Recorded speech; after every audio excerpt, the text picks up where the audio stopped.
Pozytywne efekty stosowania trocin zostały sprawdzone w praktyce. Trociny drzewne były używane do nawożenia gleby od bardzo dawna. Wióry drzewne w ogrodzie od dawna wykorzystywane są jako nawóz, a ich zalety nie wymagają dodatkowego potwierdzenia. Takie odpady drzewne można stosować na każdym rodzaju gleby i w większości upraw ogrodniczych. Istnieje powód powszechnej nieufności do trocin, gdyż rośliny uprawne na glebie zmieszanej z trocinami zwykle wyglądają jak zatrute. Liście żółkną i wyglądają marnie. Tak naprawdę rośliny są głodne.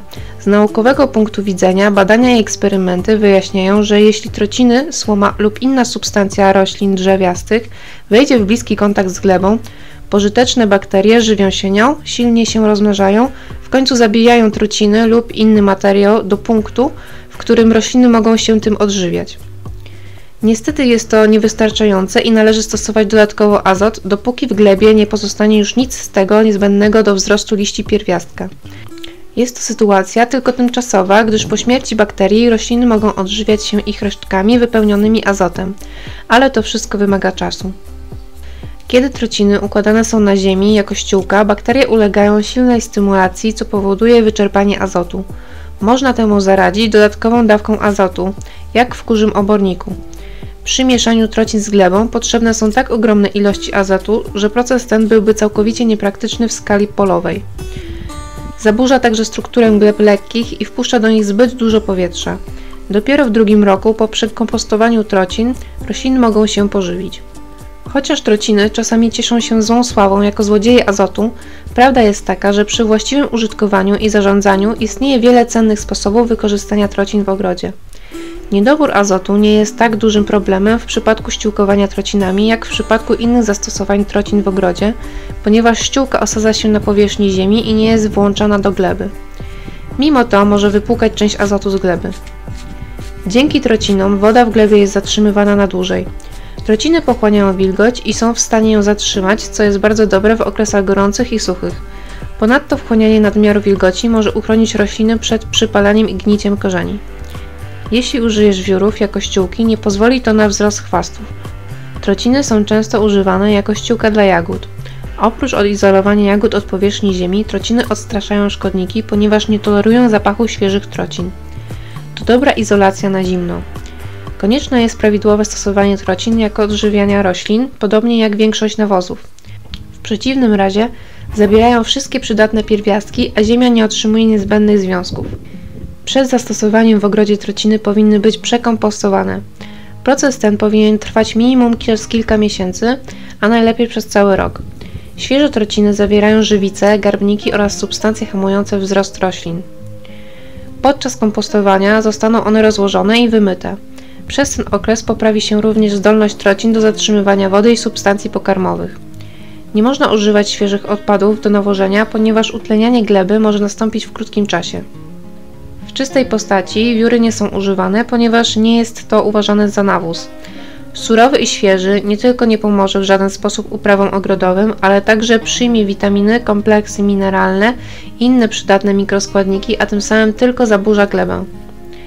Trociny skutecznie poprawiają właściwości gleb zbitych i ciężkich. Dodane w ilości około 10 litrów na metr kwadratowy i wymieszane z ziemią rozluźniają ją i napowietrzają, dzięki czemu gleba stanie się bardziej przepuszczalna. Należy pamiętać, że trociny z różnych drzew mają różny wpływ na rośliny. Musisz dokładnie znać gatunki drzew, z których pozyskuje się wióry i jak je prawidłowo używać. Niektóre gatunki roślin nie przyjmują trocin liściastych lub dębowych.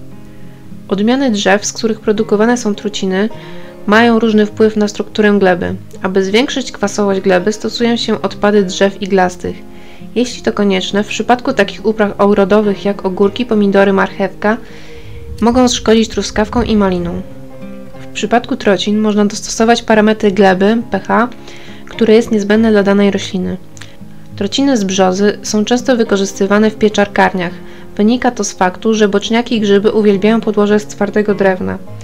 W tym celu odpady brzozowe są pakowane do torebek celofanowych w dużej pojemności, następnie wykonuje się wystarczającą liczbę otworów do cyrkulacji powietrza, a następnie zasiedlane są zarodniki grzybów. Ten rodzaj drewna zawiera fintoncyty, które mają korzystny wpływ na wzrost i rozwój tych roślin. Pomaga ogrodnikowi ograniczyć pracę grządek do pilenia. Ten rodzaj wiórów drzewnych ma wiele zalet dla drzew owocowych. Trociny doskonale zatrzymują wilgoć i tworzą dobre parametry gleby. Do takich celów warstwa ściółki powinna mieć co najmniej 20 cm. Trociny dębowe w czystej postaci nigdy nie są używane. Mogą hamować rozwój i wzrost niektórych upraw sadu. Najlepiej nadają się do mieszanych rodzajów kompostu. Tak więc typ trocinowo-mineralny jest tworzony do użytku wiosną. Taki nawóz z odpadami dębowymi może nasycić glebę substancjami odżywczymi jak potas, fosfor i azot 2 razy szybciej niż zwykle. Trociny kasztanowca są bardzo cenione w ogrodnictwie. Służą jako izolacja pochłaniająca wilgoć i zapobiegająca wysychaniu gleby. Ponadto trociny z kasztanów mogą pomóc w zwalczaniu dużej liczby szkodników. Mają zbawienny wpływ na podłoże. Z tego powodu rozwija się duża liczba pożytecznych organizmów. Trociny sosnowe zawierają dużą ilość kwasów, olejów i innych składników zakwaszających glebę. W przypadkach, gdy gleba lub roślina wymaga środowiska o wysokiej kwasowości, pomoże w tym drenaż i trociny z tego drzewa. Służą do uprawy ziemniaków. Podgrzewając glebę uzyskuje się pozytywny efekt. Ponadto retencja wody i nasycenie azotem są dobre dla upraw ogrodniczych. Do nawożenia używa się mieszanki trocin popiołu i obornika. Trociny iglaste mogą być używane jak inne trociny. Dodatkowo można je stosować na surowo. Jesienią można je posypać glebą, na której w przyszłym roku posadzone zostaną uprawy ogrodowe. Warstwa nasypu nie powinna być większa niż 3-5 cm. Taki opatrunek przyczynia się do rozwoju mikroflory w glebie. Przyciąga to dżownice, które przetwarzają powstałą ściółkę. Wiosną proces sadzenia w takiej glebie będzie znacznie łatwiejszy, ponieważ ziemia zostanie poluzowana. Nigdy nie używaj świeżych trocin z orzecha czarnego, wszędzie tam, gdzie chcesz, aby rośliny rosły i dobrze się rozwijały. Naturalne toksyny wydalane przez orzech czarny zabijają i zapobiegają wzrostowi roślin. Używanie trocin może stanowić dobry kompost. Warto podkreślić 2 opcje przygotowania tej kompozycji. Najprostsze to połączenie wiórów z obornikiem bydlęcym i drobiowym. To wszystko jest zmieszane i pozostawione na gnicie. Po roku otrzymasz wysokiej jakości podłoże wypełnione węglem. Może być stosowany do 80% upraw ogrodniczych. Konieczne jest przygotowanie dołu o głębokości co najmniej 1 metra. Wypełnij go w 70-80% trocinami. Resztę należy pokryć popiołem drzewnym. Za około 2 lata będzie można nawozić tym glebę. Aby poprawić jakość mieszanki, należy ją od czasu do czasu mieszać. Właściwe ściółkowanie gleby to nie proces kompostowania, ale zupełnie inny sposób nawożenia gleby. Właściwe przygotowanie ściółki da dużo lepsze efekty, jeśli zastosuje się ją w pierwszej połowie lata. Musi być ułożony między rzędami. Ta metoda pomoże Twoim uprawom w ogrodzie urosnąć i zniszczy chwasty. Służy do ogórków i pomidorów. Cebula, czosnek, marchew i buraki dobrze też tolerują wióry jako ściółkę. Jedyną różnicą jest to, że musisz go położyć po podlaniu. Zasada działania takiej mieszanki to proces fermentacji, który generuje ciepło. Przygotowanie mieszanki to 3 wiadra świeżych trocin wylewa się na folię, rozsyp 200 g mocznika na całej powierzchni. Teraz musisz wlać 10 ml wody, następnie musisz dodać kolejną warstwę. Liczba warstw zależy od rodzaju trocin. Pod koniec tworzenia warstw powstałą masę należy pokryć folią. Konieczne jest zminimalizowanie dostępu tlenu pod folią. Po 15 dniach kompozycja jest gotowa do użycia.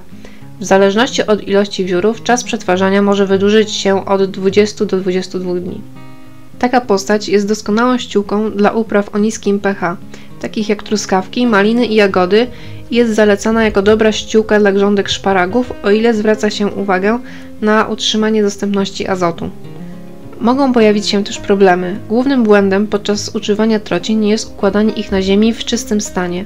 Nawet gdy są nakładane między rzędami, potrzebne są minerały, które wraz z rosą i deszczem dostaną się do ziemi. Drugim problemem, który można napotkać, jest użycie niestarzejącego się materiału jako izolacji do upraw jagodowych. Przygotowanie go do użycia zajmuje dużo czasu. Czas gotowości zależy od wielu czynników. Możesz sprawdzić materiał pod kątem przydatności według koloru. Ciemnobrązowy odcień jest normą i wskazuje na gotowość substancji. Trociny są bardzo dobrym materiałem do wykładania ścieżek w ogrodzie. Trociny są znacznie tańszym materiałem niż wiele innych materiałów zwykle używanych do budowy ścieżek ogrodowych. Dobra warstwa trocin na ścieżce ogrodowej pomaga zmniejszyć erozję gleby, kurz i błoto. Skutecznie ogranicza także rozwój chwastów. O ile ścieżka nie przebiega bezpośrednio w pobliżu obszaru uprawy roślin, Jest to jedno miejsce, w którym możesz zastosować w ogrodzie trociny z czarnego orzecha włoskiego, ponieważ w naturalny sposób zabija on i zapobiega wzrostowi chwastów. Jeśli masz wątpliwości co do bliskości, wybierz zamiast tego trociny bez orzechów włoskich. Substancja czynna zawarta w trocinach orzecha włoskiego nazywa się juglonem i z czasem, w kilka miesięcy, ulegnie rozkładowi, dlatego w celu zwalczania chwastów może zaistnieć potrzeba okresowego ponownego stosowania trocin. Niektóre rośliny są bardziej podatne na juglon niż inne, podczas gdy pomidory, bakłażany, ziemniaki, papryka, kapusta i kilka innych bylin zielnych są dość wrażliwe na ten związek. Na inne nie ma żadnego wpływu, jeśli w ogóle ma jakiś wpływ. Z drugiej strony wiele pospolitych warzyw ogrodowych, jak dynia i inne dyniowate, toleruje juglon, podobnie jak wiele pospolitych drzew pestkowych. Trociny doskonale sprawdzają się jako brązowy składnik kompostu. Trociny są uważane za brązowy materiał kompostowy.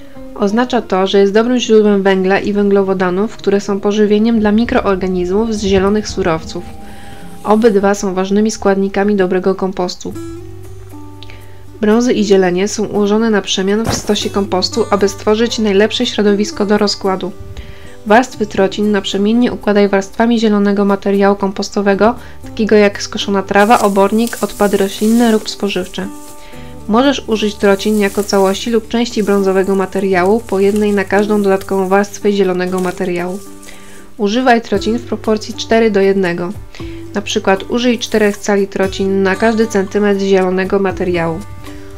Obróć zgodnie z planem kompostowania. Twój kompost jest gotowy do użycia, gdy trociny przypominają glebę i stają się czarne. Trociny bardzo dobrze wchłaniają soki z materiałów zielonych. Możesz jeszcze bardziej przyspieszyć proces rozkładu trocin na pryzmie kompostu, utrzymując stertę wilgotną, więc regularne dodawanie wody do pryzmy pomoże jeszcze bardziej i szybciej rozłożyć trociny. Dodanie azotu, np. z nawozu lub emulsji rybnej, może również przyspieszyć rozkład do kompostu. Ponieważ trociny będą gotowe przed innymi materiałami, takimi jak karton czy gazeta, jeśli masz dobre i obfite źródło trocin, możesz zdecydować się na trzymanie papieru i tektury poza stosem lub przynajmniej stosami, którymi chciałbyś użyć raczej wcześniej niż później. Grzyby mikoryzowe i grzybnia, zwane również jako biała zgnilizna, ale dobra zgnilizna, skutecznie zwiększają powierzchnię korzeni poprzez symbiotyczną relację z roślinami, pomagając roślinom, drzewom i korzeniom uzyskać dostęp do wody i niezbędnych składników odżywczych. To z kolei przyspiesza wzrost roślin i zwiększa produkcję. Coraz częściej zarodniki mikoryz są oferowane do sprzedaży przez dostawców ogrodniczych, ale trociny mogą pomóc w budowaniu tych niezbędnych grzybów w sposób naturalny i niedrogi. Naturalnie rosnące mikoryzy i grzybnia są lepsze niż źródła zakupione, ponieważ rosną w stosunku do środowiska uprawy, a zatem powinny być lepiej dostosowane z wyższym współczynnikiem wzrostu i przeżywalności niż te, które można kupić. W naturze owocujące drzewa i sady opierają się w dużym stopniu na mikoryzach i naturalnie występującej grzybni.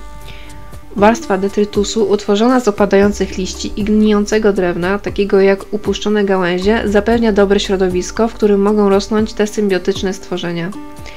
Jednak w przydomowych sadach często dbamy o to, aby tereny wokół naszych drzew były czyste.